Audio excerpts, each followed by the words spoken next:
Toku Secrets is a podcast run by the Anime Secrets website. Check us out at animesecrets.org for more anime, video game, tokusatsu content. Remember to follow us on Spotify, Apple Podcasts, YouTube, or wherever you listen to podcasts today.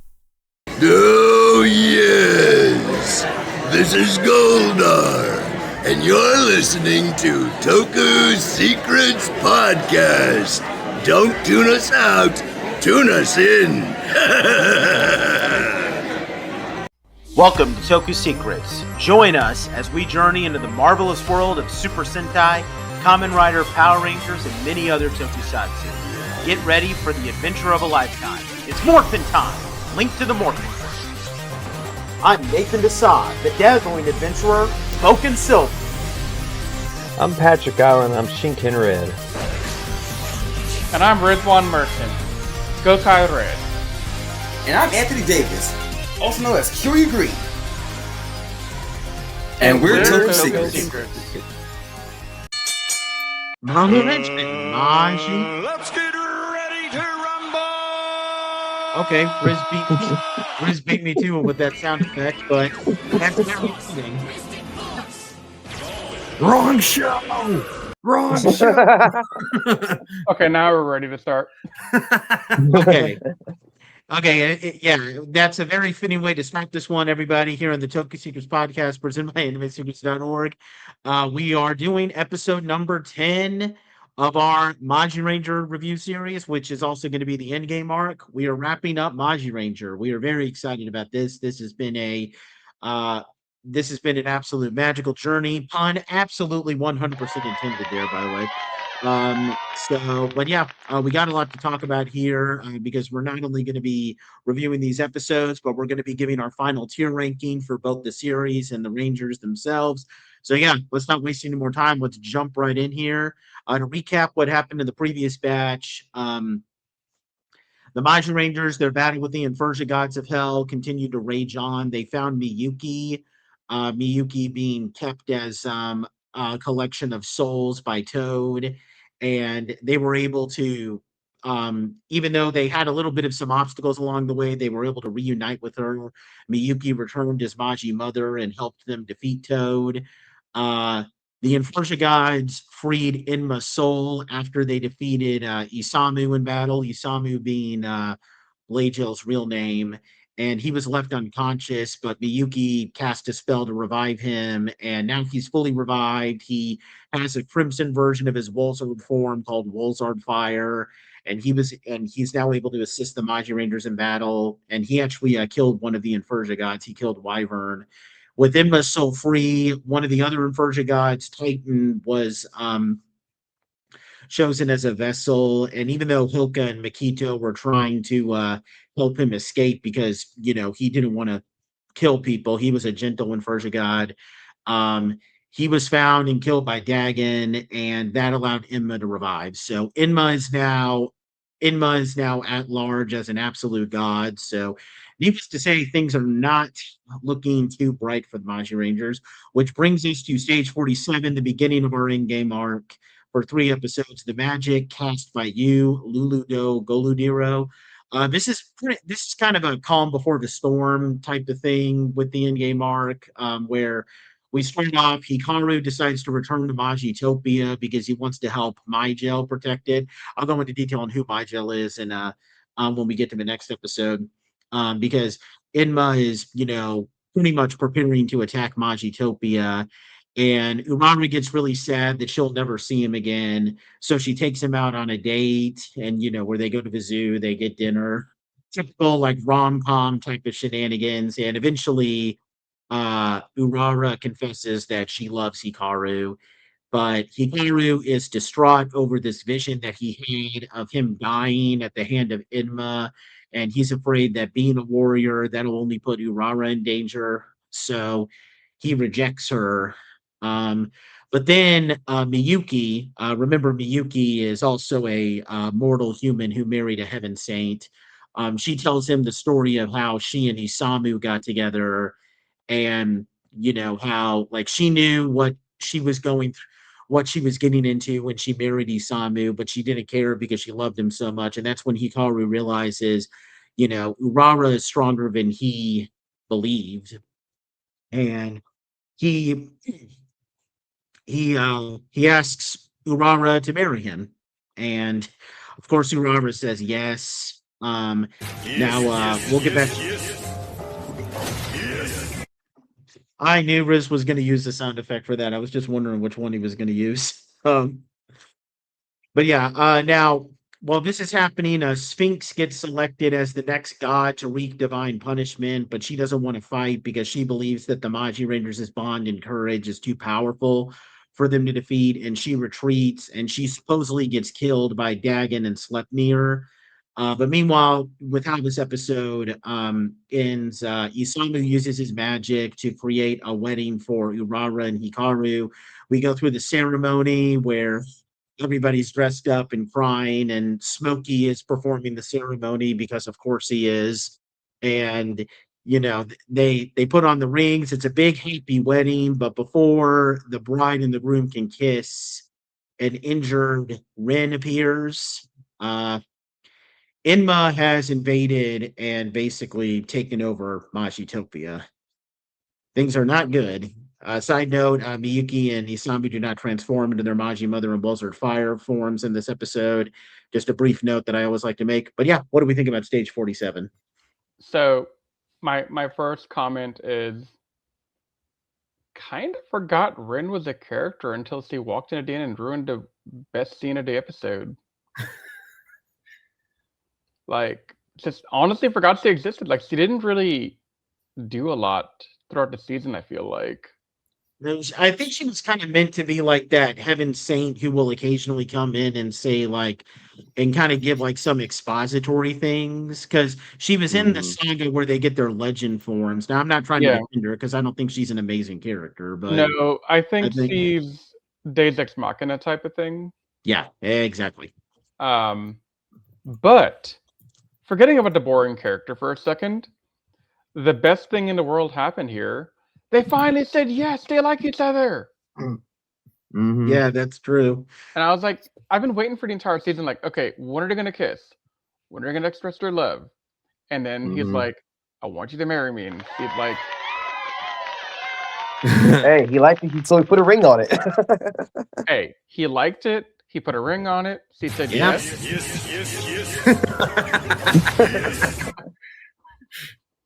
Yeah, you want to know what I find so weird about this whole thing though? I remember seeing a post in the Sentai subreddit where somebody said that this romance felt really random. He didn't really get the idea that these two were going to be together until this episode. What?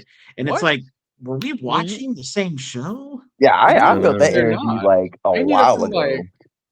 Literally, they've been having an on and off thing for I don't know, 15 episodes. And I would go so far, and this holds some weight because I've officially seen every Sentai ever now. I would go so far as to say that Urara and Hikaru are unironically one of, if not the best Sentai couples ever. They had the chemistry right from the starting gate. We had some subtle moments to really show how they were, that they kind of liked each other, very subtle, very cute. It actually does it's a neat parallel because Urara, really looks up to her mom, who also married a heaven saint. It's just perfection.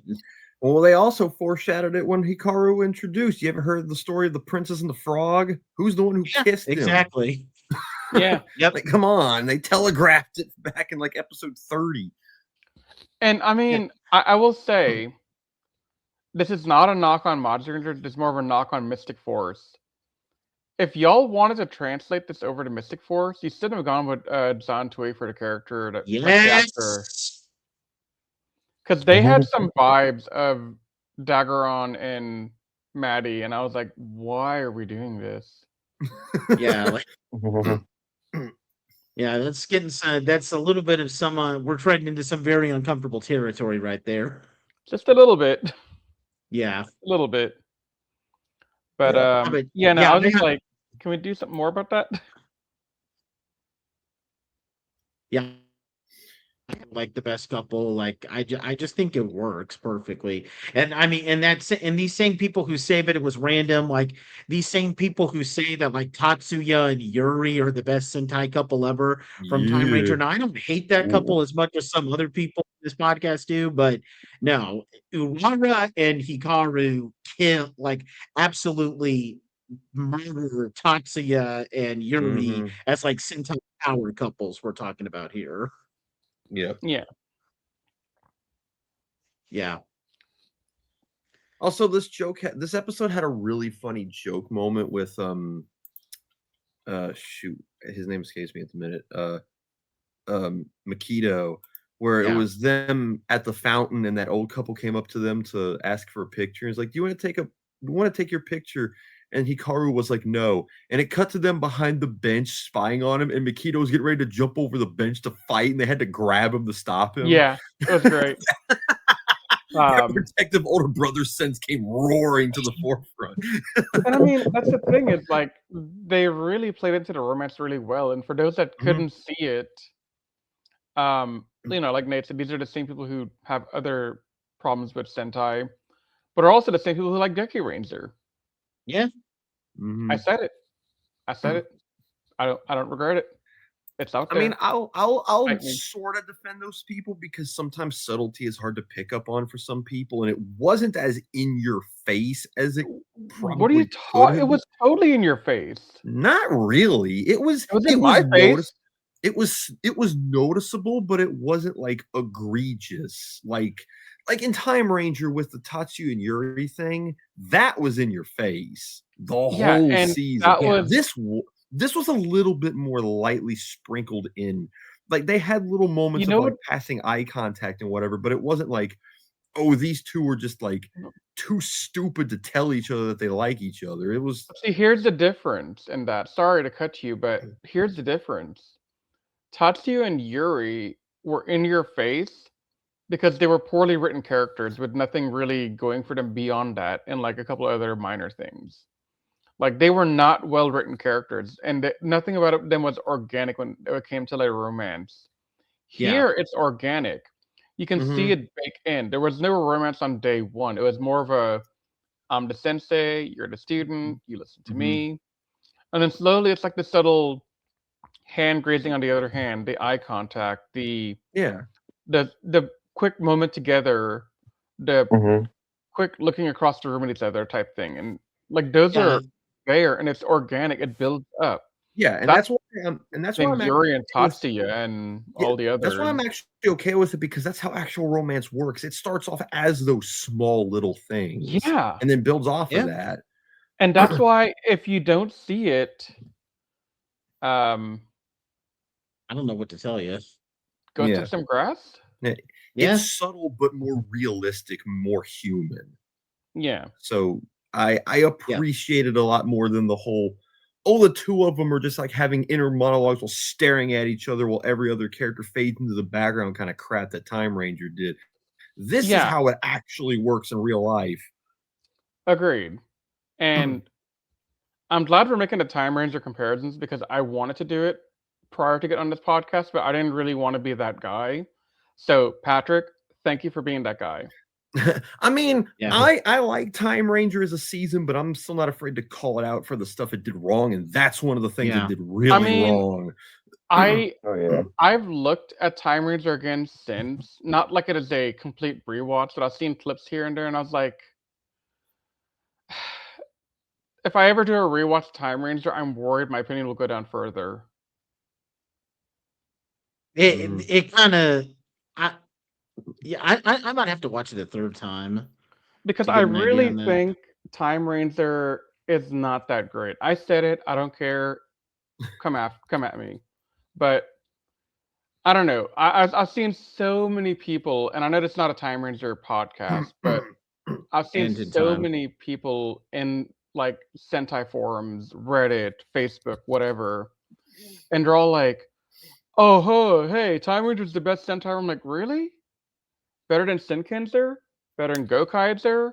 Better than Gingaman? Better than Magiranger? Because those are the good ones. King O's there. Oh, Boom so Boom's you're there. putting Magiranger in the key ones. That's a spoiler alert for this one. Mm-hmm. It's not really that much of a spoiler, but I mean honestly, I think a lot of the love for Time Ranger comes from the fact that everybody praises Time Force to hell and back. And I'm going to be perfectly honest. I think Time Force has started aging pretty badly too. But I think Time Force, and this is like a retrospective that did not belong in this podcast for me at all. Yeah. But I think Time Force aged better than Time Ranger. I don't know if I would say that. It's the acting that really sets it apart, because especially with Jin's actress and of course, Eric's actor. Yeah. But to get back to Magiranger, I would still say, like, I don't know. I really liked how we're finally getting one that kind of like overtly focuses on Hikaru and Urara. Like, it feels like a natural conclusion to all this subtlety with them being a couple. I'd probably give this a 9. Yeah, no, that's definitely a 9.5. Okay, cool. Because they finally did the thing I've been wanting to do all season. Yeah. Yeah, I think this is not only the second time that a Sentai couple has gotten married, the other one being in Jetman with Ryu and Kaori. And for the record, I would, as much as I love Jetman, Urara and Hikaru are way better than them as well. I think the second best love story I've seen in Sentai was hilariously in Car Ranger. Oh yeah. What's what he's talking about. It was hilarious, but it's true. It was unironically an endearing love story for how stupid the rest of that season was. But anyway, let's move on to stage 48, decisive battle. Majulu, Golu, Jingajin, second of the 3-parter in-game arc.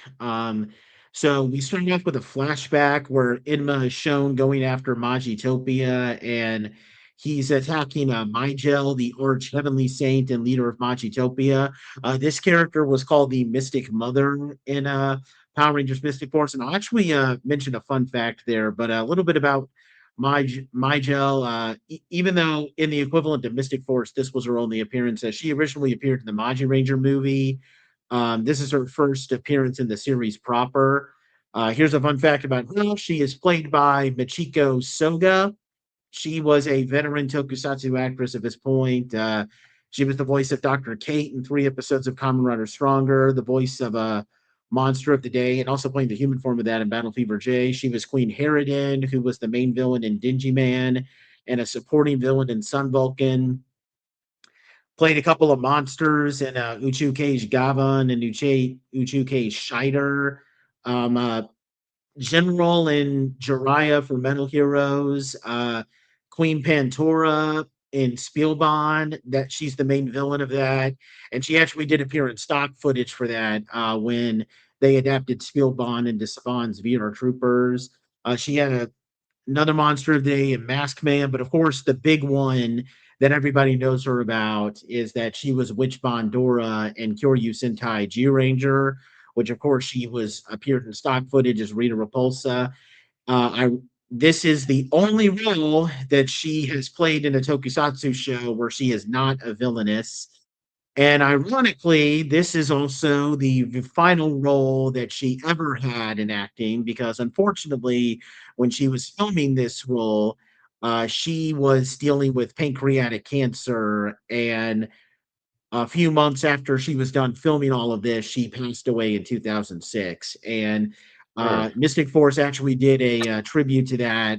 They kind of had the Mystic Mother be a good version of Rita in Mystic Force. It was kind of made to be like a small little tribute to her. So, yeah, rest in peace, Michiko Soga.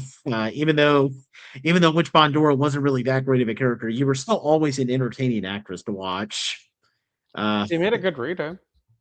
Yeah, she did. I also, just a side note here, this iteration of Rita in Power Rangers has always been like that one piece that across the entire 30 years has never made sense to me. Yeah. given once and always later on. And not to mention, like, it ends up creating a plot hole in Operation Overdrive in the next season because it's like Thrax is the son of Rita and Zane. Okay, Xander, can't you just call up the Mystic Mother and tell her son to knock it off? Right. Like, Right. can't you just So do that? at some point, I feel like we should sit down and kind of deep dive into it and kind of figure out how do plot holes make sense, Yeah, or how do we make sense of that'll plot holes? Yeah. No, what I was gonna say was that what actually would have made more sense if Thrax was from the future. That would have made way more sense. But even then, like they say that he fought the Sentinel Knight 1,000 years ago, so that still wouldn't make any sense. I would have got rid of that whole plot line to begin with, honestly. Yeah. But anyway, to get back to the plot here for Magiranger, Ren was sent to help. Was sent to find help because Inma completely destroyed Mygel's prowess. She was supposedly killed because Inma has this secret hidden ability with resisting magic. We'll find out a little bit more on that later. And Rin goes to find Snowgel to inform her of what's going on. Isamu and Hikaru go to Magitopia to fight Inma, and the rest of the Magirangers, they go to protect the surface world. Smokey is left with Urara. We get this big emotional farewell, and from there, it's all just pretty much everything that can possibly go wrong goes wrong. Isamu and Hikaru find Inma and Magitopia, the whole world destroyed, and they fight. They fight even in their heavenly saint forms. They're no match for him because apparently Inma has the ability to consume all magic, so he's basically immune to it, and they get killed. Hikaru looks at his wedding band one last time as he dies. And meanwhile, in the surface world, the other Magirangers that are fighting Sleipnir and Dagon, they get overpowered. Smokey supposedly gets killed with the Magi lamp. And Dagon drags Miyuki down into the underworld. Miyuki urging the Magirangers to maintain their infinite courage. And when they remember that, the Magirangers, they fight back against Sleipnir, and Kai mainly does that. And then the others get encouraged by their little brother. They fight back, they kill Sleipnir, and starting to look like things are getting better, but not so fast. Inma appears in the surface world. He throws the dead bodies of Isamu and Hikaru to the ground like they're just garbage, which naturally has a very devastating effect on the Magirangers. And he uses his true power to consume time. The whole world is turned into a barren and dark wasteland, and the Magirangers are left to face off against Inma alone. So yeah, it's been kind of a bad day for the Magirangers, but what do we think about this stage? So correct me if I'm misinterpreting how Mystic Force did this, but I don't remember Octomus the Master having this much on-screen presence. He didn't. That's what I thought. He was more of a passive presence, like he was there, but he's not there, if you know what I mean. Yeah. So having Enma being more on screen and having more speaking lines and everything, he is intimidating. Like, honestly, I'm actually kind of impressed with how, for short his time on screen is, how much of a force he is. He's honestly one of the better villains, like main villains from threat factor. In terms of threat factor, he might not be quite on Dog Dead's level, but he's pretty close. Yeah, no, exactly. Like, we always talk about like how the villains in Sentai are kind of meh. He's not meh. I actually, if we were to ever tier rank villains that we've seen in the Toku Secrets podcast reviews, I would probably call him like an S tier villain. Yeah. Yeah. But again, we haven't had many good villains throughout, like the main villain. Dog Dead is one, Zetman's another. I think in terms of threat factor, like he might not have been a great character in and of himself. But as far as threat factor was concerned, I would say Yogo Shimakritian from Goanger was very intimidating. Yokoshima is Oh, yeah. another one that I would consider like an S tier kind of thing. Yeah. Yeah, because that looming threat of death over the Goangers was just like, man. Yeah. And it's the same here because I mean we see this guy just effortlessly kill two Heaven Saints and then just throwing their bodies down as if they're garbage. Like that is just like genuinely unnerving. Pretty brutal. Yeah, like Yeah. and that sight at the end of this episode where he's like standing over them, like with like hoisting himself up with his tentacles and his arms are all sprayed out and everything. Like this is like, I know that we've already had an enemy in Super Sentai named Satan. This guy feels more satanic than Daisatan. Yes, he does. And I mean, with all like the talk of like Heaven Saints and like gods of hell and everything, calling him Die Satan would have fit perfectly in with the theme of the villains too. Mm-hmm. But yeah, what do we want to give this one out of 10? 9.5. Awesome. Yeah, I'd agree. 9.5. I'm trying to see exactly what his name means. Who? Oh, Enma? Enma. It's the Enma. Japanese word for the devil. Yeah. Enma. Oh. So, in technically, yes, he is Satan. That's fitting. Very fitting. Mm-hmm. But anyway, let's move on to the final stage. Return to Legends, Majindo. Where episode opens up, Inma vows to consume the Magiranger's soul and complete his domination of the world. They try to fight him off with Magi Legend, but of course, Inma consumes their attacks, and that makes them feel like their courage is completely useless. Because if he could just consume their magic, then what's the point? And they get overpowered, and their magic gets absorbed by Inma. And the Magirangers, they retreat. We actually see them transform, but helmetless here, which I really like because, like I said in the Go Onger series, we don't really see them much in Super Sentai. So I appreciate any moment we get moments like this.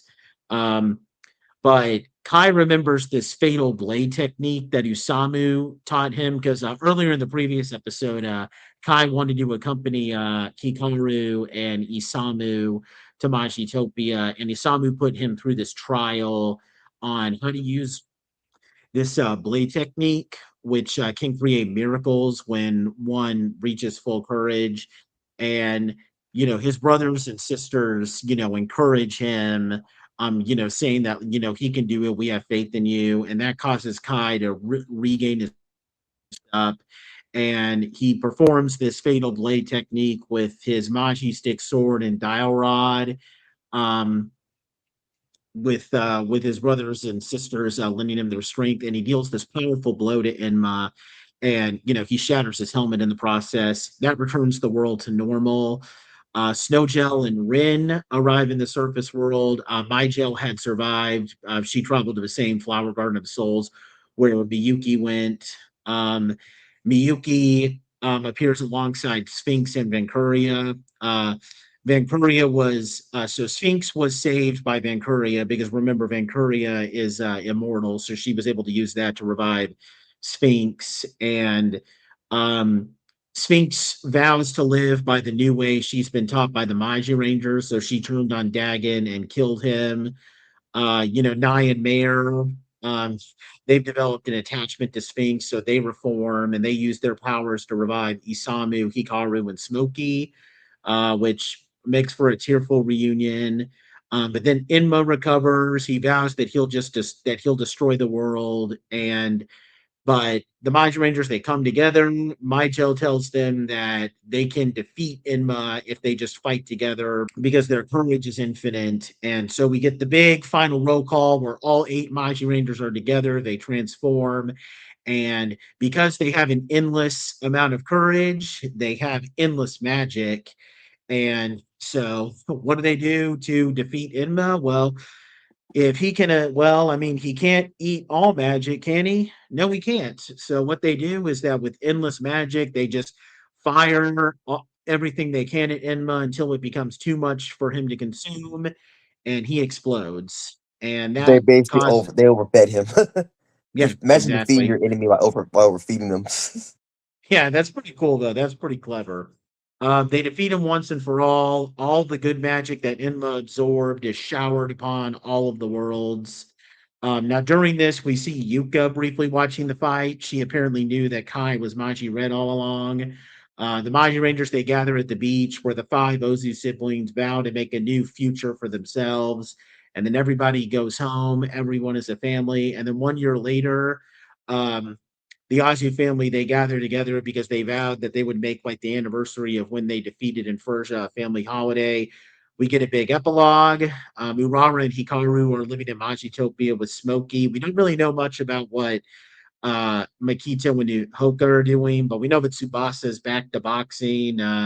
Sphinx, Nai, and Mare are reforming Infersia into a peaceful empire, and Kai is serving as Magitopia's ambassador, which is why he's dressed in this new garb that we actually see him later wear in Gokaiger when he appears in the tribute episode. And the episode and the series ends as the Ozu family gather for a family photo, which is very fitting. Go ahead, Anthony. I was gonna say that he's actually wearing the same summer outfit that his dad wore. Yeah, that's pretty cool. But yeah, they gather for a family photo, which is very fitting because this is easily one of the most amazing family Sentai ever. But I'll give more of my thoughts on that when we talk about the series itself. But first, let's talk about what we think about this final episode. Well, that's exactly. I guess it's so good that like people are just like speechless. I felt it was a very tame finale, given Thank you. where we were going with this. Yeah. I don't know if I'm disappointed by that or not, because I still think it's a good finale. Don't get me wrong. It's a safe finale. Yeah, safe. That's the word I was looking for. Because, like, for me, I was texting Nate when I was watching the finale, and I texted him, I was like, it's kind of eerie to see almost a scene by scene, pose by pose playback of Mystic Force's finale in the cave scene, and then like end the battle against Enma. Mm-hmm. Yeah, I'm like, I don't know, like, and I'm glad that you guys think this too. Like, it seems really safe here, and I'm gonna make a bold statement real quick. I think Mystic Force might have done it a little bit better because it was more grandiose.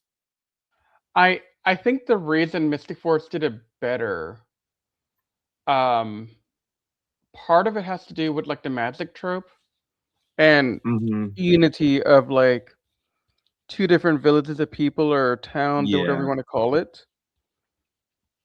So there's like more grandiose in the event, but here it's our family. We ball, you know.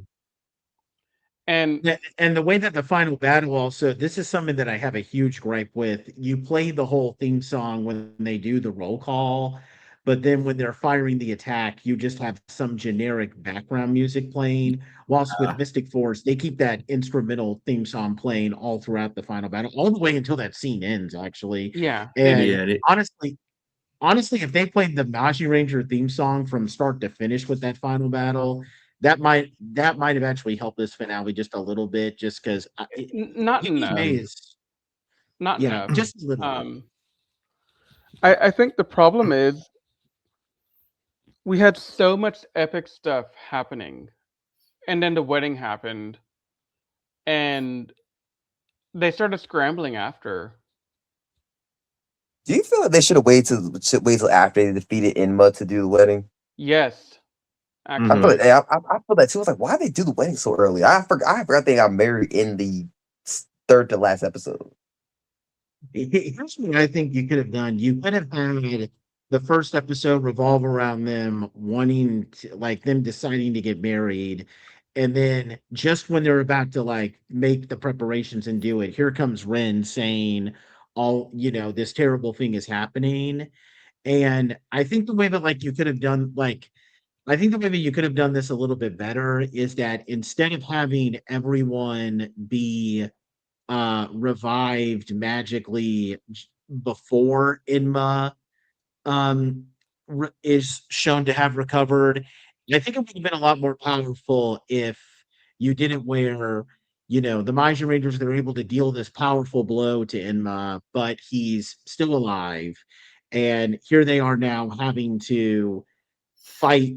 I mean, honestly, if you did a bit more similar to Mystic Force, where like they're powerless, like they don't have their powers anymore, and they have to confront Emma without their powers, and then here comes everybody, kind of trying to back them up, kind of like in true like in-game style. Like, of course, you're not going to be able to hit the level of what King Odr did, but you could still like have everybody come, through there, and then you have that big epic moment like that. Well, A few minor Yeah. tweaks like that might have I, helped this episode. I think part of it also is a setup.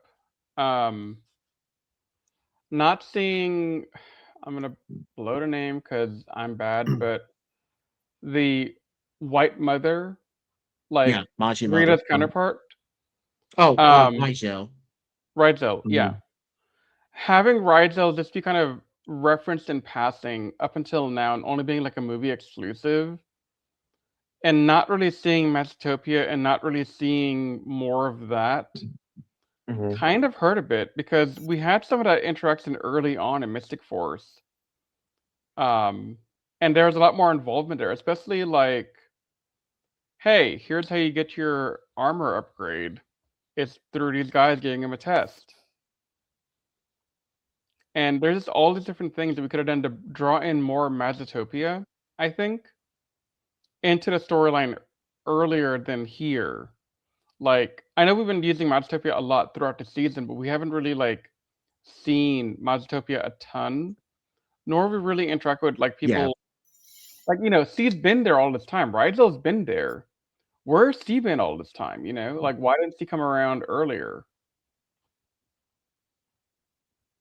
And I think another thing that really bugged me, I know this is a minor detail, but this was when I kind of, this was when it kind of hit me that this finale might not really wow me as much as other ones. It's the fact that they play the main theme song as if this is a regular episode, and then we get a regular in credits as if this is a regular episode. And to me, I'm just not like that to me is another disappointing part of a finale, because to me a lot of the great finales that I've seen, they they don't have the theme song playing regularly. They instead just immediately show the main title, and then you have a special in credit scene where you're like the Gokaiger final episode. They don't play the main theme song in the Gokaiger final episode. They just start with the Gokaigers charging forward, and then it says Gokaiger episode da da da da da da da da, and then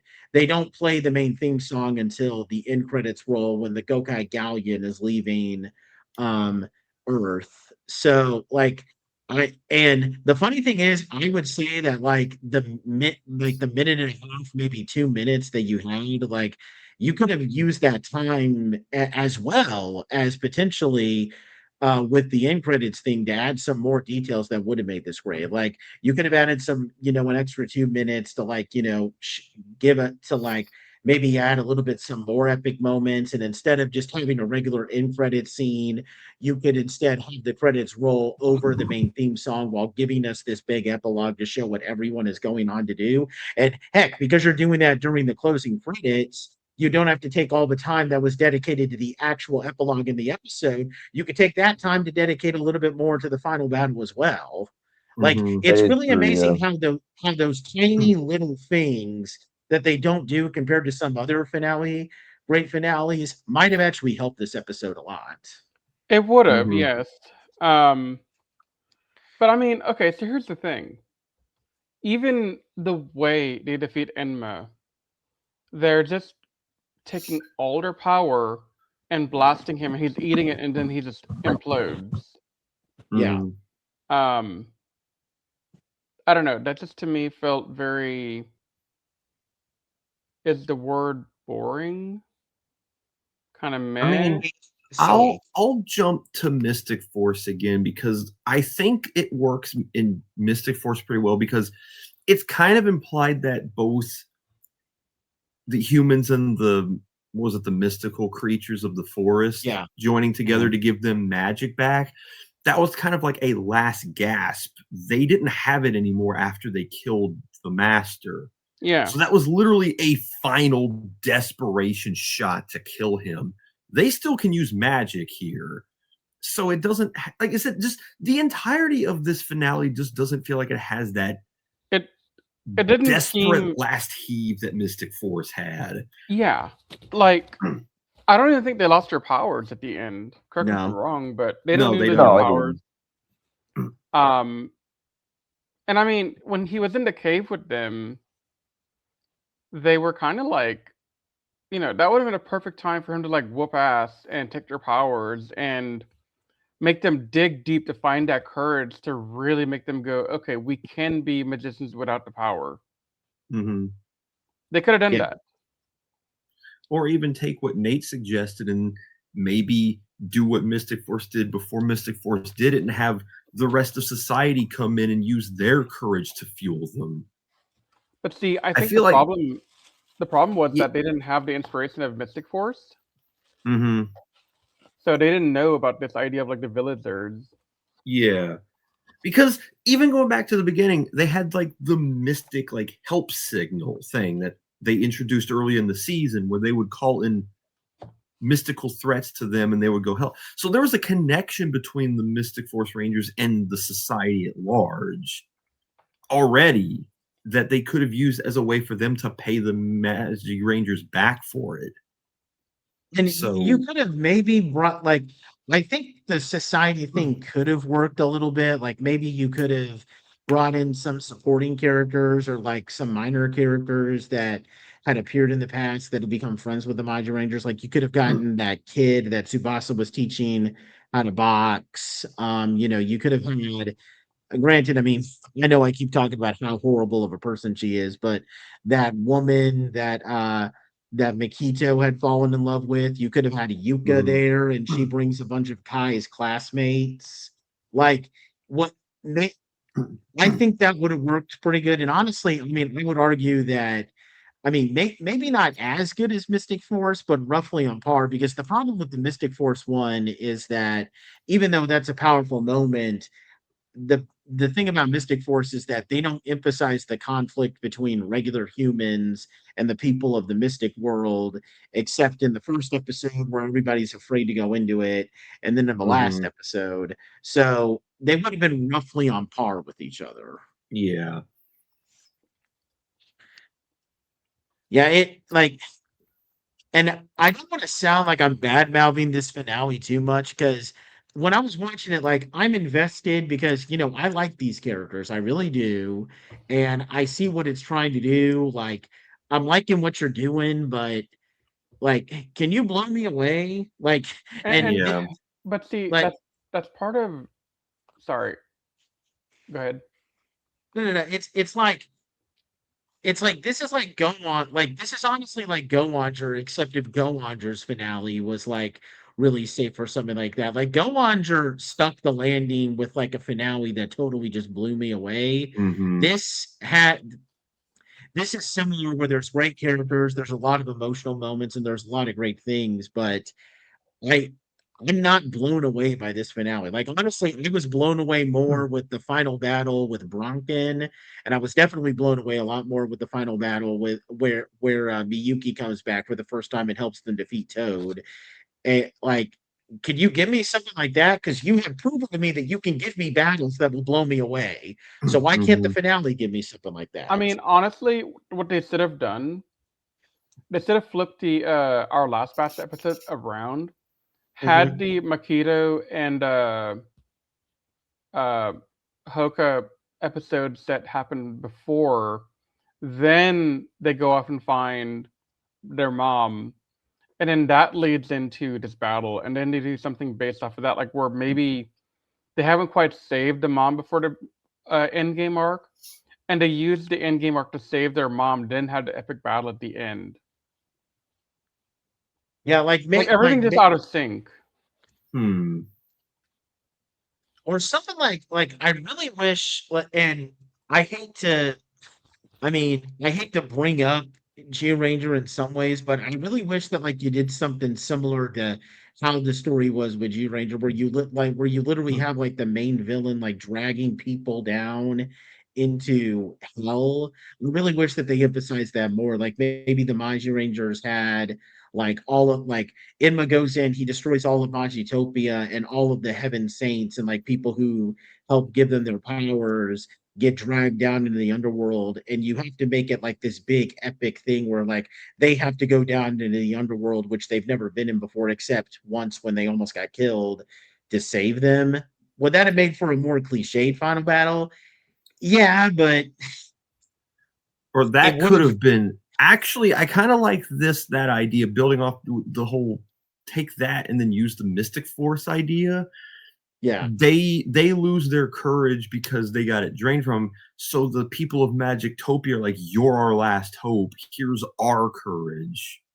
Yeah, I think that could have worked pretty well. But regardless, this finale was just like, as Riz says, it was very safe. It wasn't bad. Don't get me wrong. Yeah. It's not a bad ending, finale. Yeah, but it's just like compared to how like Shinkenger did it, how Go-Wanger did it, how Gokaiger did it.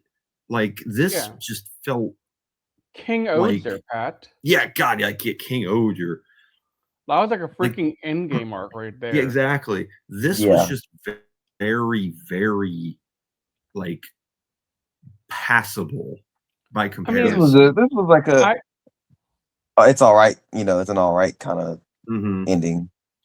I mean, it's all right. Like, and honestly, I was thinking about this like way back. Like, I remember me saying this earlier when I was talking about how I really wish that this Sentai got treatment from either Yasuko Kobayashi, although I don't think Yasuko Kobayashi was working on Sentai at the time, but at least Naruhisa Arakawa, the other GOAT Sentai writer, I really wish that one of them were the head writer, because I feel like if one of them were the head writer instead, like this finale would have been a whole lot better. Because ironically, a lot of the episodes that I remember really liking were written by Naruhisa Arakawa, to the point where I kind of wonder, like, why didn't they just let him be the head writer here? Because he did 2 seasons in a row. He did Ranger and then he did Ranger. Like, just give him a third one in a row. Is there just some law that he can't do it?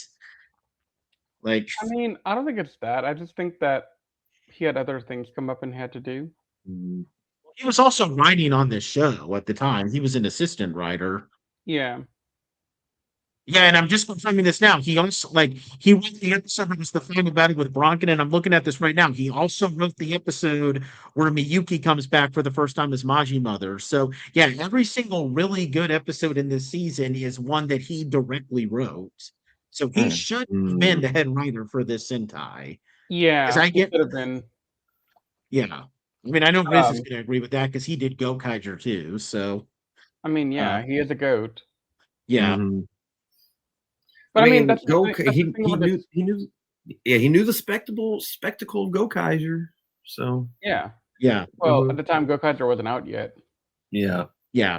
But the thing is, like, and it's kind of going to leak into like overall analysis of the season.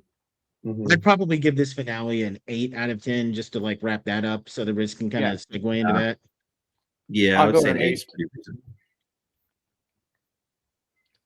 Anthony? Anthony? I don't want to score it like too low. I may go with an 8, just because Yeah. All right, so Riz, transition us into full discussion. Yeah, so I've been saying this for like the entire season of Magiranger. I've been saying this for months now. I've had a really bad case of the Sentai fatigue.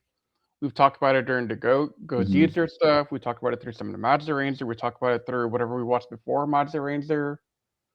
And I've had it for a while. And this season had a lot of the same things that gave me Sentai fatigue. Like in the beginning, the characters they're good. They were never bad characters. I never had a problem with any of them. I just was not really engaged with any of them. Like, to be completely honest, I didn't keep track of who was who in terms of character names for a while. Like Mhm. Urara and Hoka to me were kind of one and the same in terms of like person to me in the beginning. Like they're just a stereotypical female Sentai ranger there to fill the role. It wasn't until like episode 30 something when I was like, okay, I'm starting to pick up on who they are and I'm starting to feel more for them. And I mean, yeah, we've had some backstory here and there and like some focus episodes here and there, but nothing super stellar or like memorable or like I'm gonna remember this in like 5 weeks from now. Because honestly, I don't remember a ton of the stuff focus wise prior to like the last couple of weeks of us recording podcasts again for this season. And that's a problem because I can still remember a lot of the really good focus episodes from like the good seasons, like Senkenzer, Gokaizer, King Ozer. I remember all those kind of like big moments, but we didn't have a lot of those in Magiranger until the end. And we had like a really good string of like 15 episodes, give or take, where Magiranger, if we had just those episodes and we ended at their mom coming back, this could have been S tier writing. It would have been great. But the beginning was so lackluster, and the finale played it too safe that I was like, okay, it's still a good season. I definitely enjoy it, Mhm. but there are things about the season that just bug me. Yeah, it definitely felt like it was a slow burn season because I think it didn't fully get good until around the time Magishine debuted. Yes, exactly. When Yeah. Magitopia came in, that's when I started being like, okay, I like this because I like Magitopia. Yeah, Hikaru's a Magishine came fantastic in. character. Yes, he is. Um, Magishine came in, and then I think Mimi was a better villain than Bronkin, For sure. faintly. And from then, it just got better and better and better. And then we got the Hades God arc, I think, is when it, like the show really picked up. yeah, the Hades God arc is when things got really good. Yeah. I don't think the stuff that happened before that was that bad. It was just very standard fare. Not enough to completely ruin the season. But okay, Yeah. but that's the thing that I've been struggling with for a while. yeah. Like, okay, we say standard fare, we say run of the mill, we say we've seen this before. hmm But that's the problem with the Sentai being around for as long as it has been. You run out of ways to do things in a unique way.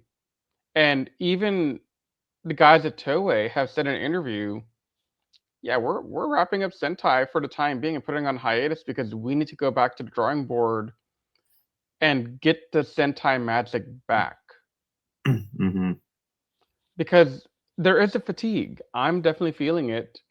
And stuff like that, what they pulled even here in Magiranger, I mean, I see why fatigue has been a thing. Yeah. Because Me they're too. not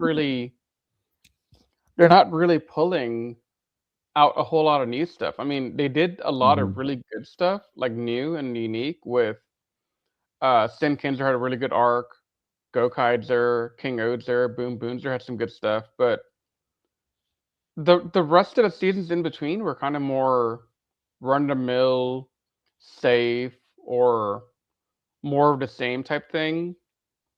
And after a while, it's like, okay, how many times are we gonna have the big bad come in and the Rangers are just like, okay, let's combine our powers and blast him.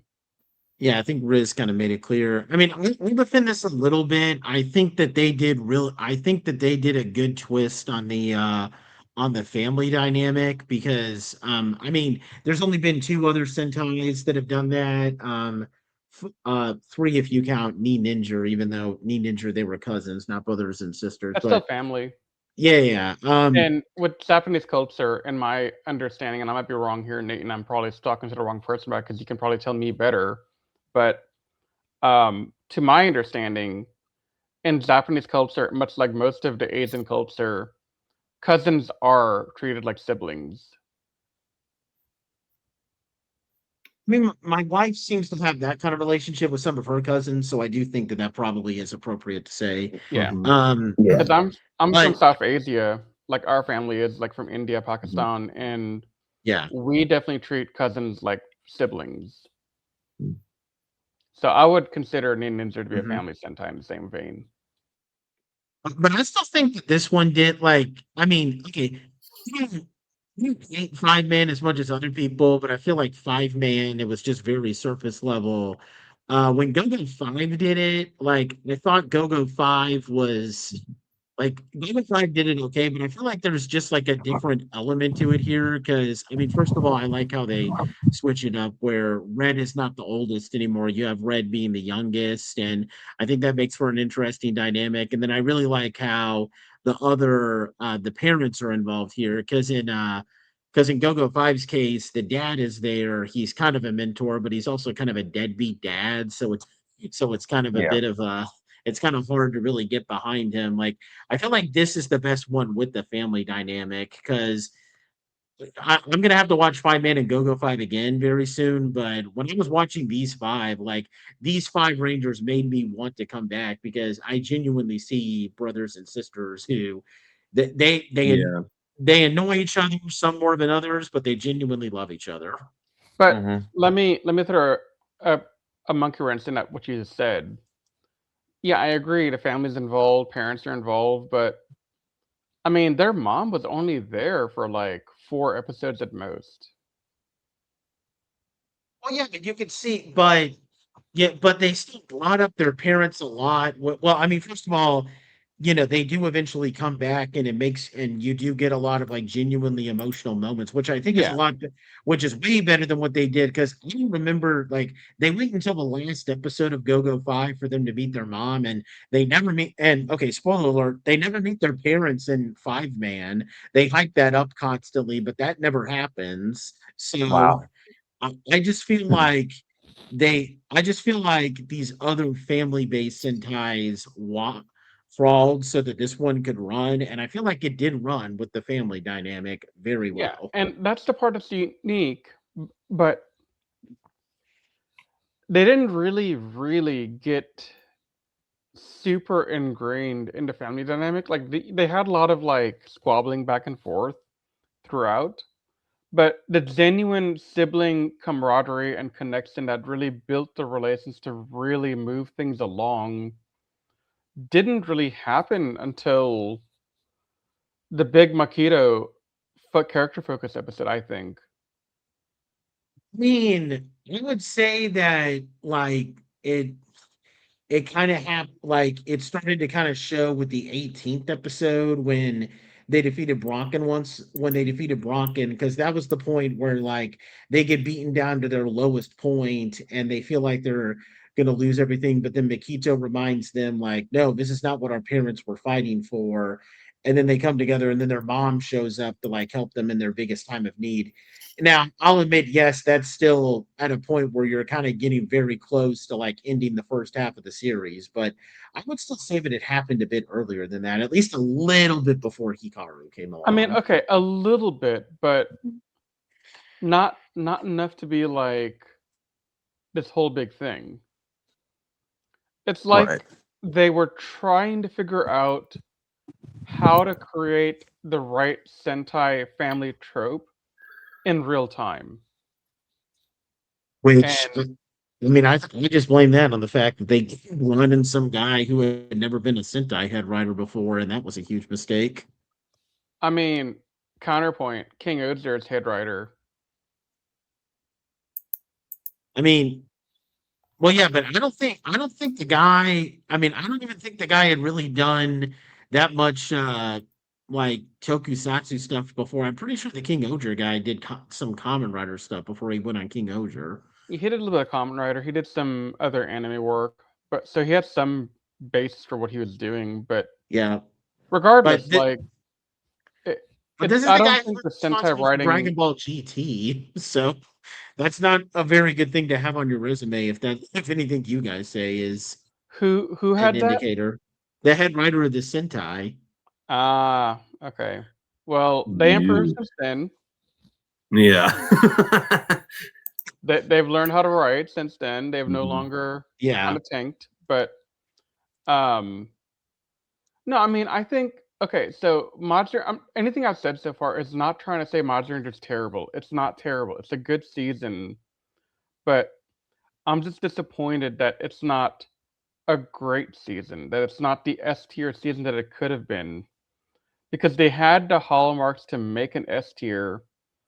With the revival of Akasan, with the all the Hades stuff, they had stuff that could have made this the thing that Yeah, they waffled. that is something that I would 100% agree with you. Like I was actually thinking about this after I finished the last episode. It that I will say about Magiranger that does kind of have me bummed. It's the fact that this is really good. I do enjoy it, but if there was ever a Sentai that is not S tier that absolutely could have been S tier, it would be this one. And the fact that it's not an S tier Mhm. does kind of bum me out quite a bit. Yeah, when its bests are happening, it's as good as any Sentai I've ever seen. But when Yeah. it's not at its best, it's fine. It's at its worst. It's on par with like a mid-season. Mhm. Yeah. Like it's on So par with some of the better Ranger episodes at that point. yeah. Yeah, so I Yeah. appreciate you saying it before I had to, Riz, because I'm glad I'm not the only one who feels that way about that. No, like I genuinely thought, like when we began the idea of Magiranger being the next Sentai we covered, I genuinely thought this would be one of the greats, right? Like another one of those like S tier contenders that Nate and I would argue about and like say, no, it's an S tier, no, it's an A plus tier, blah blah blah, back and forth. But I can safely tell you, spoilers, this is the run of the middle A tier season for me because the good stuff Yeah. is really good. Yeah. But when it's not doing that, it drops back down to a C tier quality to me. Yeah, that's I'm not even gonna try to refute that because those are my thoughts exactly. But yeah, I mean before we get to those before we get to those tearing up though, do we want to give any commentary on the villains here besides what we just said about Inma basically? I like I the like split what Vancuria. yeah, Valkyria. Yeah, I thought she was a cool character. She was cute. I did like, and I know this is kind of like leaning into talking about Blagel, but Korag was a good villain. Yeah. Korag, Woolzard, you know who I'm talking Both about. yeah. Yeah, he is a good villain, but that also kind of bleeds into the hero talk also. Yeah. Yeah, we'll hold on so- that with the Samu. Mhm. I mean, overall, I but think it was a that's the- better group of villains that we've gotten. Because I thought that the Hades guys were good, but Oh yeah. they're still nothing special. But they're better than most villains we've gotten. But see, that's the thing, is that most Sentai villains suck, in my opinion. Honestly, they No, suck. they do. It's Like- rare to find good Sentai villains. Yeah, I mean, what we got Jetman that are really good. The Hades are good. The Geki Ranger, whatever Yeah, their Rio names and are, Melee. Yeah, they're pretty good. Yeah, I'd probably put Infershia, like, if I'm talking about villain organizations in general, I'd probably put Infershia in my top, and maybe my top 15. I'll probably put them as, like, maybe B tier villains, just because there's some memorable elements about them. And when you compare them to, like, some really boring villains, like to bring up Mega Ranger again, like the Neji Regia, they're a lot better than that, but nothing special. Yeah. I mean, the notable supporting characters. I mean, is there any point in talking about Yuka? I mean, Who? because Kai's love interest. Who? Why did they not follow up on that? Yeah, At the end? they fumbled the bag on that Well, one. okay, but also, okay, one, I forgot he had a love interest.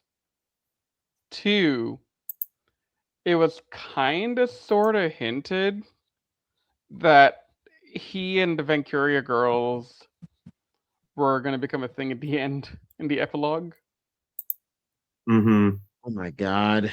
That just would have been bad, especially since, believe it or not, this is actually not Yuka's final appearance. She does have a brief moment in Gokaiger in the penultimate episode when she's trying to when she's helping people recover from the final battle with the Zangyak. So she was kind of a random character there, to the point Wait, where who honestly was? I Yuka. forgot about that. Yeah, there's a scene in the penultimate episode of Gokaiger where they're all running back to the galleon after they've been defeated and everything is wrecked and everything. And there's a point where Joe and Don pass by a building where people are helping them out, and there's two supporting characters from another Sentai there. You have the professor from Goseiger, and then you have Yuka. She's there. She's helping this little kid, and she says like, hey, be courageous, because when I was a kid I knew of these great heroes that could turn courage into magic. And then she hands him a little plush doll of Maji that was So- Yuka, same actress and everything. So here's my question. If they could get the actress back for episode 50, Mm-hmm. why couldn't they get her back to be in the same episode where he was there? Like in Who episode knows? 2 or episode 1 or whatever it was. That's a good question. Like, put them together. Let us see them, Wait, is Rick saying something negative about Gokaiger? Wow. It's Oh, not hold on. negative. It's a constructor criticism to make the 10 an even higher 10.1. Yeah, I know. Wait, hold on. I'm getting a phone call. Hello? Oh, how's it going, Devil? Oh, it's snowing down there? Okay, well, good luck with that. Hey, Nate, are the pigs flying yet? Wait, Nate, you didn't check if the pigs are flying. Well, I mean, it's dark outside, so I'll probably have to check tomorrow. Is Satan skating to work? I guess so, yeah. Okay. But yeah, But no, like that would have been a really good way to make this season even stronger, is like so that connection there. yeah. But I thought Yuka was an okay character when she appeared, but I don't think she's enough to like really tear up with like some of the better supporting characters. No, there's no other real supporting character that I really want to go look at. Maybe Rin? But Rin was okay at best. Yeah. I mean, if we were to compare this to like Mystic Force and we technically have to compare her to Claire would kill her in every single time. Oh, So, 100%. 100%. yeah. But yeah, now let's move on. Before we get to our final tier ranking for Magiranger, let's do our tier rankings for final tier rankings for each of the Magirangers. Yeah, but let's just go in reverse roll call order. So let's start with Kai. Kai. I'll start off here because I've had people give me all kind of opinions on Kai, and I'm like, no one really knows me if they think I have this opinion of Kai. So people I've talked to outside of y'all about Kai have all said, oh, Riz, you're going to hate Kai. Oh, Riz, you're not going to like Kai. Oh, Riz, Kai's a hothead. You're going to hate him. And honestly, never once hated him all throughout. Yeah. Never once thought he was a bad character. I thought he was a really fun character. Mm-hmm. And I think they say that because I hate Zahn from Magiranger. But the reason I hate Zahn has nothing to do with him being a hothead, or Kai being a hothead, or Sosuke being a hothead. I hate Zahn because Zahn's is a really badly written character. Kai's a good written character. He has good moments. He has good development. He has good things. Sosuke does as well. They're a little bit arrogant, they're a little bit hot-headed, they're a little bit young and naive, but you can see the growth of the character over time, Mhm. and Kai has really grown from episode 1 to now. Like, for God's sake, he couldn't even become a Magiranger right away. He had to, like, learn and grow to even do that. So, I personally would put Kai in, like, an A tier. I would agree with that. I don't think that he has the it thing to quite be on par with some of the S tiers, but I would probably put him at like a really high A to where he's just kind of on the brink of being S tier. Yeah. He reminds me a Yeah. lot of Sauce. He reminds me a lot of Sauce K, where he's very high energy, acts before he thinks, but he's also not afraid to slow down and learn and listen. And Yeah. I love that about him. And it makes sense because he's a young guy. He's brash, but he's not stupid. He's a quick learner. He'll listen. And Yep. and he even had managed to help out his brothers. Like that episode where Tsubasa was having a mental breakdown because he couldn't save everybody. It was Kai that helped him out. Yeah. And like he has the arrogance of a teenager, but he's wise above his years. And I love this guy. He's an A for sure. Definitely. Yeah, definitely. Would you agree with that, Anthony? Oh, most definitely, yes. Cool. All right, Tsubasa, yellow. Okay. This one is one of the ones that I was debating up until we got in this call, and even now I'm kind of still debating it. So I'm gonna lay out my initial thoughts, and I'm gonna let y'all kind of yap it out, and then Yeah, I'll go ahead. hopefully have an idea of what do I think of Tsubasa now. So I am torn between, does Tsubasa fit in a low S tier, or is he just a really high A tier? Because he didn't really have a lot in the beginning. He was, as we said multiple times, the weakest of the team in terms of character development. But dear God, did he flourish in the last like 10 episodes, 15 episodes, whatever of the season. He really got good. Like super good. So I am just debating where does he fall between those two rankings. So I want to kind of hear what y'all think.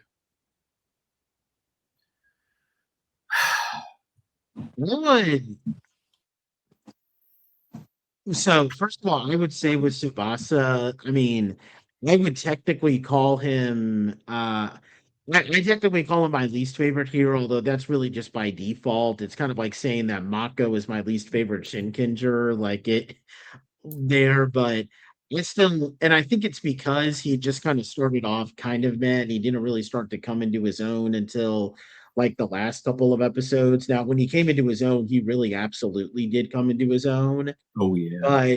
But because of that little bit of stagnation at the beginning, I don't think I could put him in S tier. Like I don't think I like there's a bunch of other yellows that I think were just so good from start to finish, like Domon and Himeno. So I feel Asa definitively belongs in like the A tier. I don't think I could put him in S tier just because it was kind of a slow start, and you get those episodes that revolve around them trying to become legends, and Tsubasa's is undisputedly the weakest. I just feel like there's too much going against Tsubasa at the beginning to justify putting him in S. Yeah, I think high B, low A is a pretty comfortable spot for him because, yeah, like when he's at his absolute best and he's written in the way that, his upper potential is reached, yeah, he's an S tier yellow, but he wasn't like that the whole season. And yeah, he had the smackerings of S tier, but then he fell back into A, B. But yeah, I would argue A tier is where I would probably end up with him. Yeah, I'm leaning towards low A more than high B with him. To me, it's somewhere in the middle. Yeah, I don't think B for him at all. I think A is fine. Mm-hmm. What do you think, Anthony? You're quiet. I think I might also give him an A2. Yeah. And the reason, like I said, is like with Himeno and like Domon and Kotoha, like they were great characters from start to finish. With Tsubasa, he took a little while to get good. If he had been just a little bit better at the beginning, then I would undisputedly say that he's on par with those other people. But yeah, Yeah. I mean, And I'm saying this as someone who actually is a really big fan of his, so like I'm not gonna like, automatically make him to like S tier. Oh my, he's the best Yellow Ranger ever. Like he's a good A. Like A is yeah. still a great in my opinion. So Okay, cool. Let's move on to Urara, Machi Blue. Why don't you start us off, Nate? I knew that somebody was going to make me go first, and that after what I've been saying on my blog about how, yeah, okay, so you know how like Riz is constantly simping for Gia? Well, like Urara is to me what Gia is to Riz. Like I'm okay. I mean, I think her actress is very pretty. I think, but just something that like I really like Urara's personality, and I understand that like she doesn't get too much focus, and she could have used a little bit more. But when she's good, I think she's really great. Like she she's very caring. She's got that real motherly personality, and I love her romance story with Hikaru. So I like for very selfish reasons. And yes, everybody in the comment section, you can call me an Urara simp all you want. I proudly embrace that. I am an Urara simp. I'm gonna say that she belongs in the A tier. And honestly, I'm gonna have to watch Live Man again to see how I feel about Megumi again. But until further notice, I would say that Urara is the best female blue Sentai Ranger. So, but yeah, I would definitely say A. Yeah. Also, hey, hang on a second, guys. I'm gonna phone call from somebody. Oh, Oh my hey, god. Kota. Hey, how's it going? Long time no talk. I know it's been a I while knew since we that last was spoke coming. I with knew that you. was coming. I knew that was coming. Oh, wait. You just heard Nate tell that stuff about, like, Urara? You're not happy with him? You want to divorce him? You want to get over him? You know, I get it. Nate kind of sucks right now. I totally get it. Okay, yeah, I'm sorry. Oh my god. I mean, Yeah, I he knew that joke literally was coming. spent years of our podcast simping for Kotaha. And now, just out of nowhere, it's all Urara. Well, I mean, if it makes you feel any better, I'll probably just start doing all the simping for Urara from this point forward. I guess we gotta get a new Kotaha sim to replace. I Patrick, mean, you in? you can find anybody. You can find a bunch of Kotoha Sims in the Tokusatsu fan community, if Oh, we're being yeah. completely honest. Oh, yeah. I'm part of I a mean- protection squad. I'm not a simp. I'm a part of a protection squad. You touch her, you're getting run over. Yeah.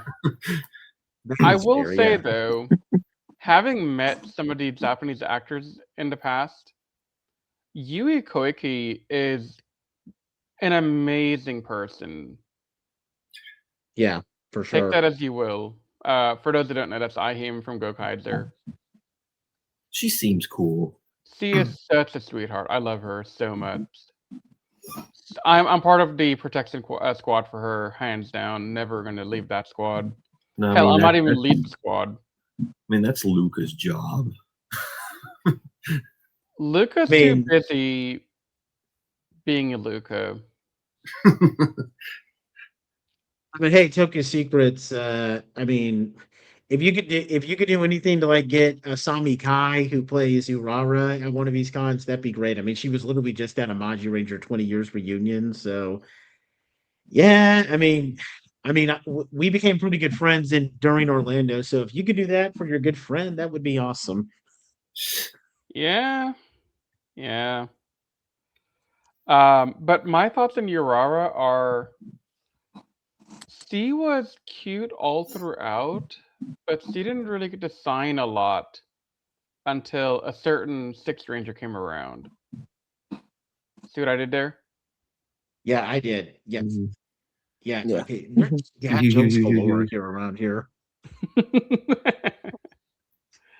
And I personally think with everything that happened in the last like 15 episodes with her, especially the mother revival episodes, Homegirl's in the A tier. Yeah. Yeah. And I do stand by claiming that she's the best female Blue, just because, I mean, okay, Hurricane Blue, I know a lot of people like her. I'm gonna have to rewatch, but I don't really remember liking her that much. And Senna from Ju-Oger was good, but she needed more focus. And the only competition would be Blue Dolphin from Live Man, but given how that's a Showa era season where things were a little bit less sophisticated, I have a very sneaky suspicion that I would probably choose Urara over Blue Dolphin. So just from the updated stuff. So kind of like how you guys were saying that, like, even though you technically think that Guy is a better Black Ranger, you might say that Joe from Boom Boomer is just a little bit better because things are a bit more sophisticated now. It's probably the same way like that. Yeah. Yeah. But yeah, Pat, Anthony, you want to add on Urara? I'm going to be completely honest. This is the character I'm going back and forth on. So, what are you going back and forth on specifically? I like her character, but I feel as if she's the one that gets the least amount to do overall. Like, I don't feel like Makito has the big brother role. Tsubasa has the rebel kind of like anger, overcoming that, learning to bond with his family thing. Kai is Kai. And crap, what was her name again? Hoka is, the bubbly super extrovert. I just feel like she's the most Urara feels like the most, I guess, basic in terms of personality out of all five, and she feels like she stands out the least to me. Well, not that that's a bad thing, but it's just, it makes me, she was the one that I forgot about more than the others. Honestly, I have it the other way around with her. It's Hoka I forgot more about. I mean, Hoka didn't make you forget her. That's kind of the reason why I like her a lot, because she was so out there. But Urara is the one that I had to have the show remind me she was there sometimes. And it sucks too, because I do like her as a character. I like her personality. I like her role on the team. But it just didn't do anything for me most of the time.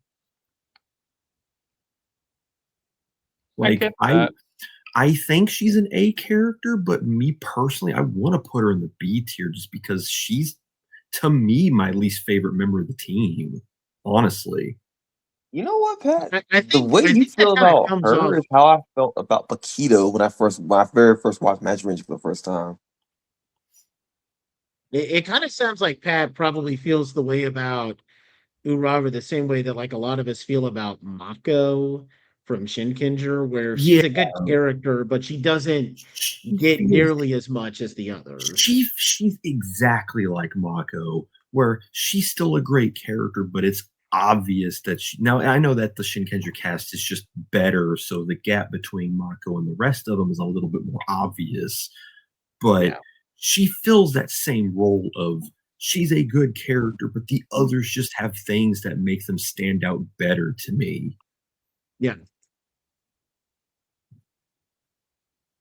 I think that's fair. I mean, I can kind of see where, her personality is a little bit less like in your face, I guess. And I mean, honestly, the more I think about it, I would say that like her motherly personality probably seems to be like the most stereotypical one from like all of these family-based Sentais.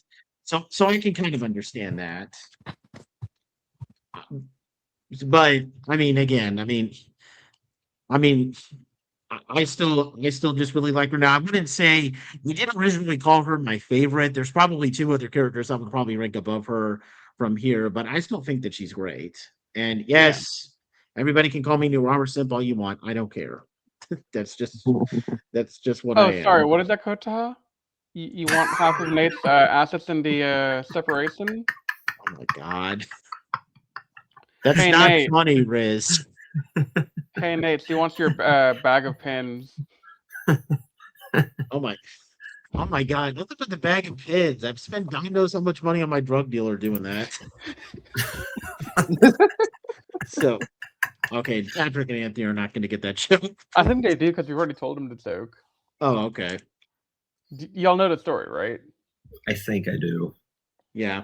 Nate has a problem where he goes to cons and he'll go beeline over to the guy who sells the Power Ranger pins, and he'll like buy one or two, then he'll walk away, then he'll think about it and be like, I need another one. What's the worst that could Like happen? I that already too got with two. anime pins. Yeah, you know that meme where it's like, well, it's just one. What could possibly be wrong with having one? But well, I need two because he needs a friend, and I can afford it. I could get a third one, and I mean, let's complete the set. And I can afford it. I got money, and it just kind of blows up from there. That's Nate with the pins.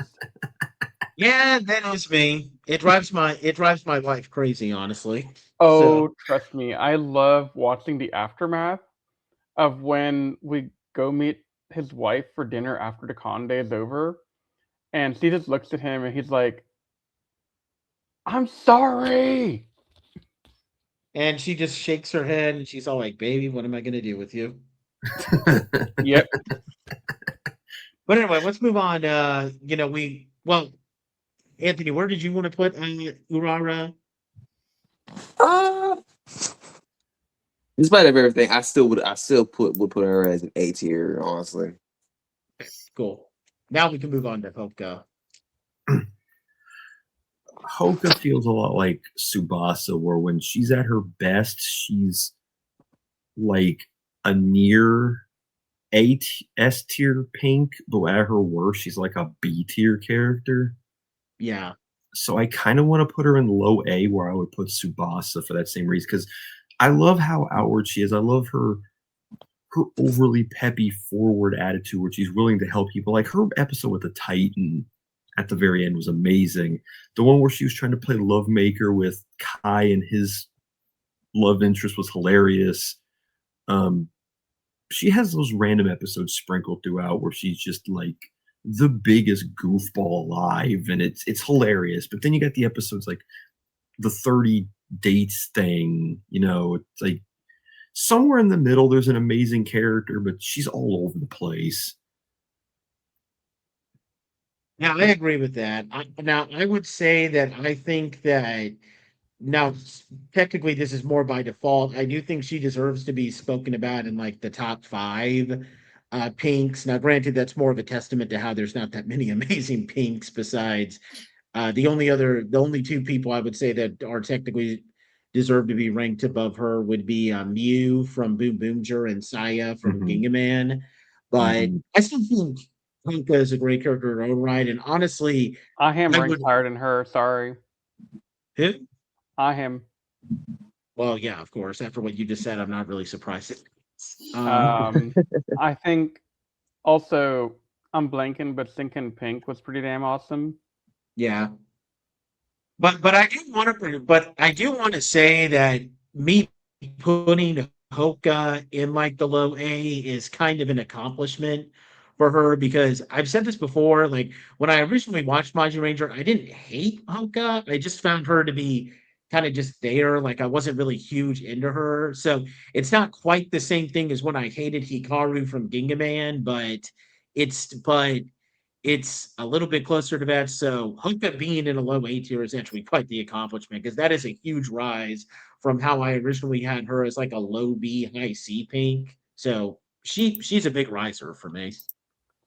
No, I'm gonna have to knock her down to like a low B for me.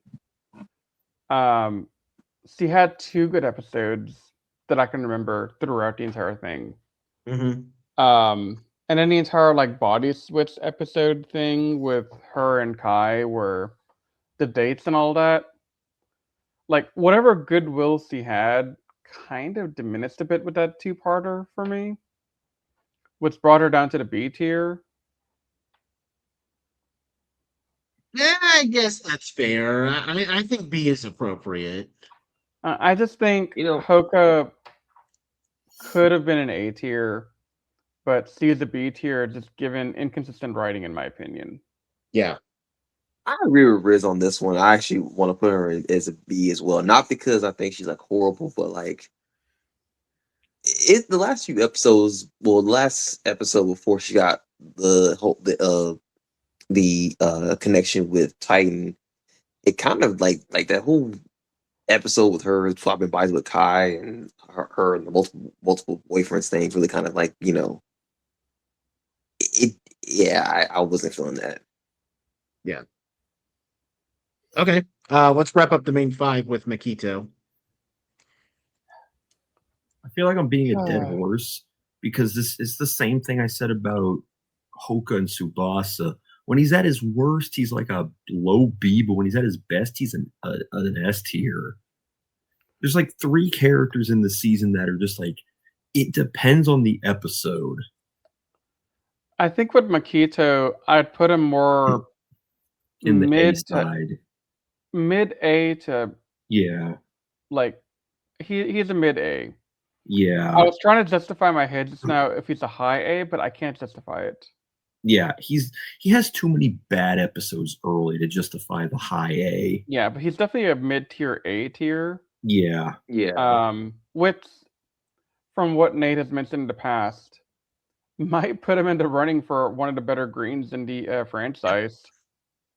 The only one that comes to my mind that is better than him is Chiaki. Chiaki? Mhm. Yeah. I mean, for obvious reasons. Yeah. Because let's see, Hayate is not great. Shion from Time Ranger was whatever. Meh. I think Doc from Soji- Go Kaiser is probably the worst Go Kaiser. Yeah, and then what's his name from Tokyo? He was pretty good, but he's not like that Hikari. good. Hikari? Kiryu Green was a cool character, but I wouldn't call him a great character. Yeah. I would be the one to call him that, but that's just me though. Yeah, you would. I wonder about that. Who does Anthony really like? Gee, I wonder. Could it be? Yeah, but Makita was definitely in the top 5 for greens. Now, unfortunately, Sosuke is still all by himself in the S tier for greens, but Makito, man, if he just didn't have those bad episodes, he would have been keeping Chiaki company. I unironically want to put Green Racer up there just because of how much of a dumbass he is. I can't wait to revisit that. But yeah, I agree with the A tier. Yeah. Do you, Anthony? Oh, yeah, I agree. Okay, cool. Let's move on to our 6th ranger, Hikaru. S. Yeah, he's an I don't care. He's an S. I think. Yeah, he's an S. When I'm comparing, he shines bright like a diamond.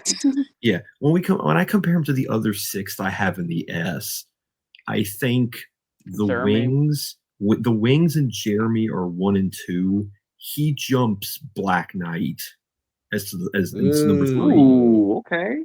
I like Hyuga, That's some high but praise. I think most of Hyuga's benefits come from how much he helps out Ryoma. As a character himself, he's pretty stagnant. He's still good, but it's what he adds to the season that makes him amazing more than what he is as a character. You know what? Hikaru is an amazing character who also adds a lot of new interesting dynamics and angles to the season. So I agree with Patrick 100%. Like, Hikaru is one of the best 6 I've seen. I debate Jeremy and the Wings, but I think the Wings still win as number 1. Yep. Jeremy is number 2, and him is number 3. Mm-hmm. No one else even comes close, as far as I'm concerned. Like, Black Knight is good, but you made a really good point about him that he's only as good as he is because of Ryoma. Yep. Yeah. And so, yeah, I think you're right. And he is my biggest riser because when I was doing my original tierings for Blood Ranger way back when I was just kind of going off of fuzzy memories, I had him as like a low A, high B tier. And I remember specifically saying that I didn't think that he was ever going to be in the GO conversation or make it into S tier. But sure enough, he found a way to prove me wrong. Like, Hikaru is good at that, man. And you know what the other Yeah. crazy thing is? Not only was he an S tier, but he helped elevate Urara up to Yeah. an A tier. Yep. Mhm. Because otherwise, Urara would have been a B tier. The only thing I would say about Hikaru is that if I'm comparing him to other golds, I'm gonna have a headache figuring out whether I like him or Hiroto better. Part of me wants No. to lean toward Hikaru just because he has a bit more unique personality compared to Hiroto, Go who's on gold. Oh. compared to Hiroto, who Hiroto is good with him and Mew, but I feel like as an individual one, Hiroto is just a tad below because he's just kind of a much better version of like the loner Sixth Rangers like Naoto from Time Ranger. There's only one Hikaru. Well, I think the thing is when I'm speaking for myself here because I can't speak for Patrick, but when I say the wings are in the GOAT conversation as the number one, I'm really talking about Miyu. Yeah. Yep. He's just a package deal with her, unfortunately. I still think he's an amazing gold He's an because amazing gold, but he's not at the same level as Miyu. yeah, but I would still put Hiruto above Hikaru very slightly, and then maybe Kenta would be the third best gold. Yeah. At Yeah, least out of the Shinken ones Gold. I've seen. Yeah. I would edge Hikaru above him, and then have Kenta as number 3 as gold. Yeah. I respect it. I just It's think like- Hikaru, I enjoyed him more.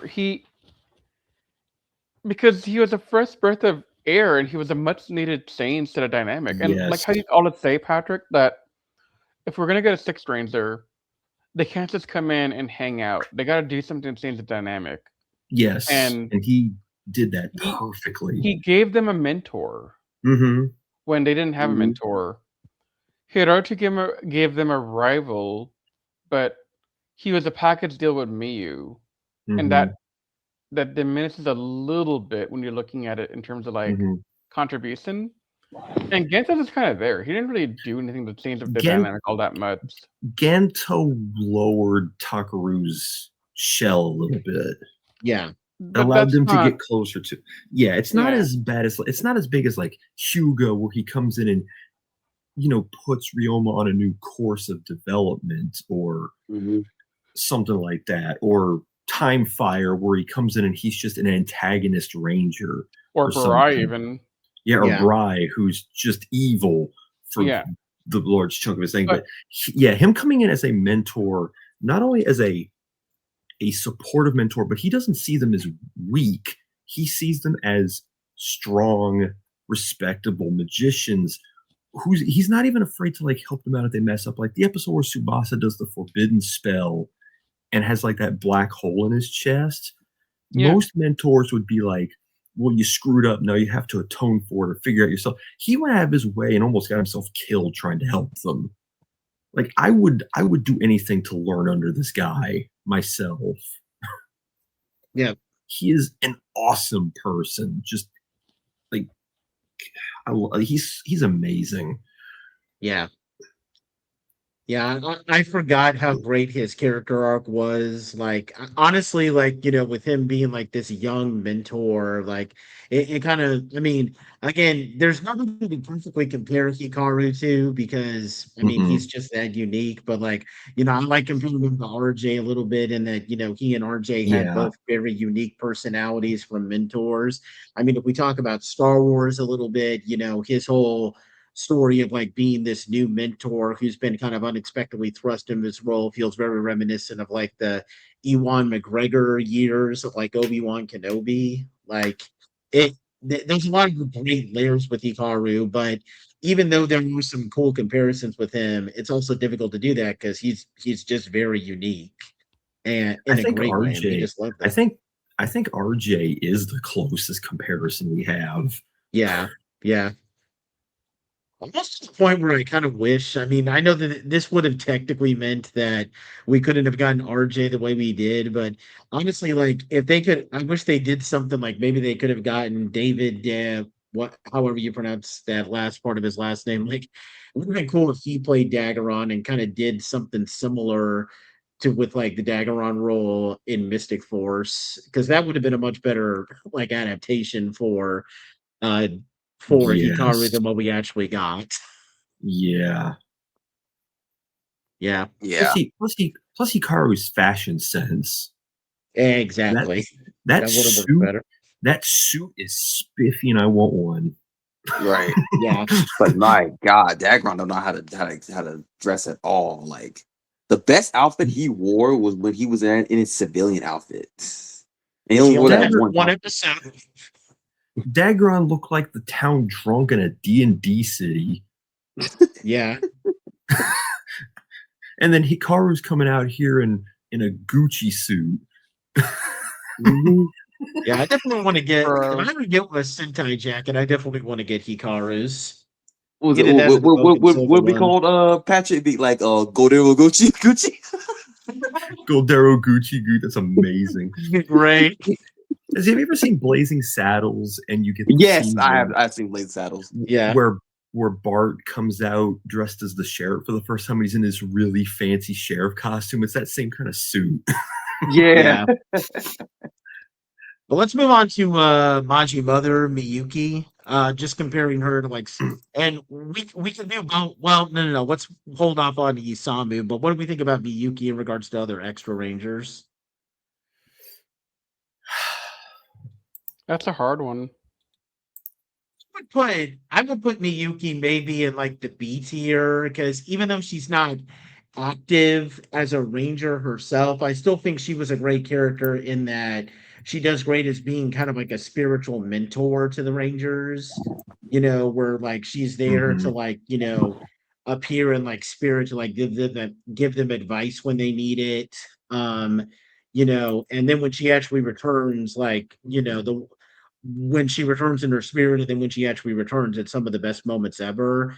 That's another very unique role for like extra Rangers. So I would definitely put her in the B tier. I don't think that she doesn't, maybe on a fringe possibly, but yeah, definitely B at the very least. There's no way she's going down to C or anything.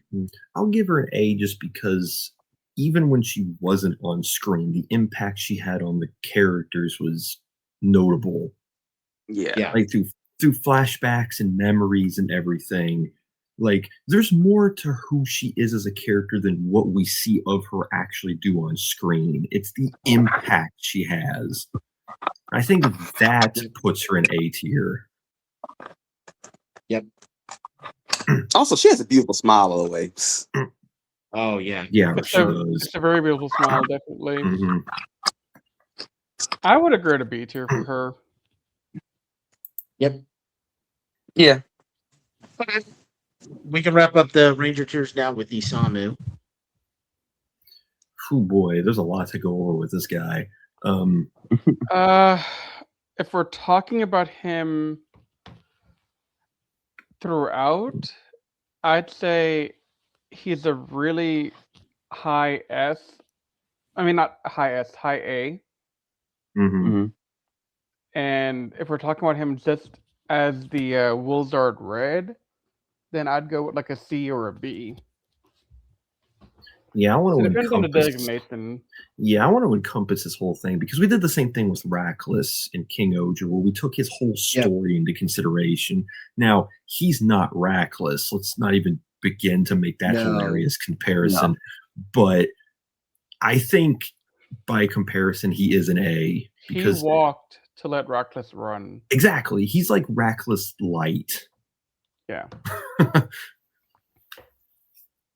Yeah, I think A is appropriate, especially just because there's a lot of presence to him when he's Wolzard, Yeah. and then the moments that he has when he's going through his redemption, that's just amazing, and that's some other stuff that's just completely unmatched. So Mhm. yeah, I mean he's not Reckless, but I still think he deserves to be A. Mhm. Do you agree, I just Anthony? also like the fact that he. I'm getting to that, but I'm just wanted to say something first before we continue. Yeah, go ahead. Can we just say that all of the stories about this guy, he lived up to that reputation. Yes. Yes, Yeah. he did. Yeah, for sure.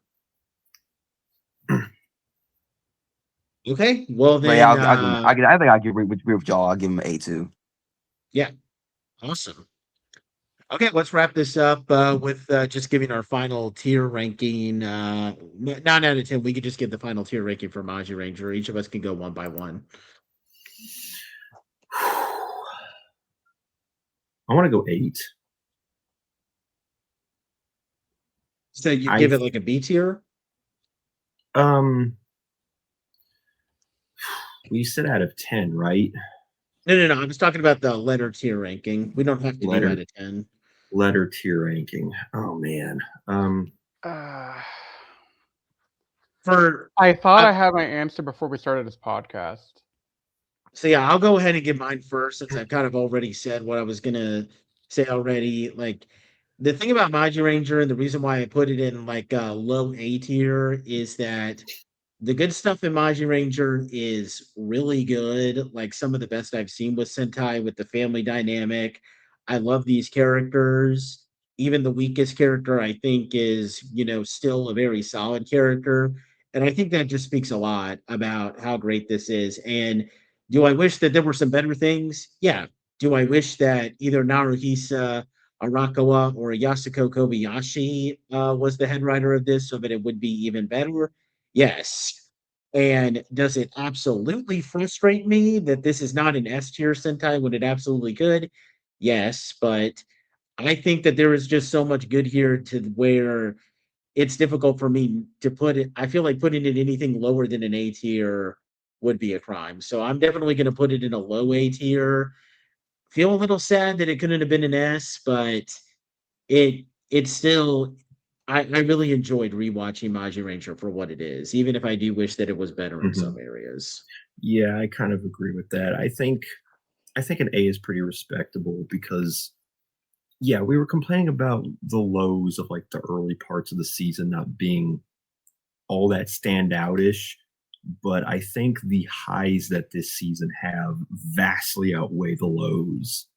When this season is on its A game, it's as good as any Sentai I've ever watched. And I want to emphasize that part more than I want to emphasize its more blander moments. So I think its solid A ranking is pretty reasonable. Yep. Yeah, I would go with a low A tier for this.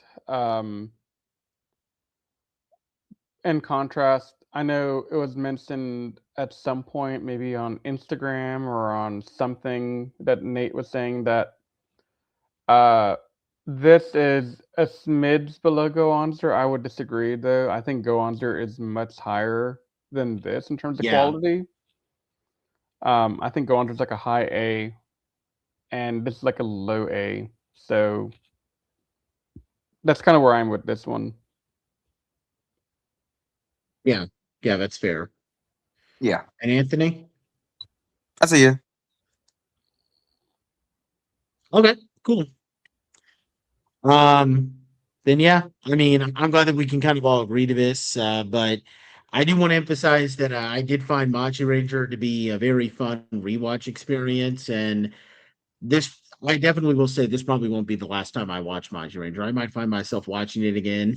So yeah, I definitely enjoyed it. And I'm glad that everybody else Gee, here I did. wonder, is he watching it for Urara or because of the story? Well, I'll let everybody else who's listening to this figure that out. Oh, hey, Kotaha. Hey, Okay, Oh. dude, that's not funny anymore. Come on. I can't repeat what you just said on air. Sorry. Okay, cool.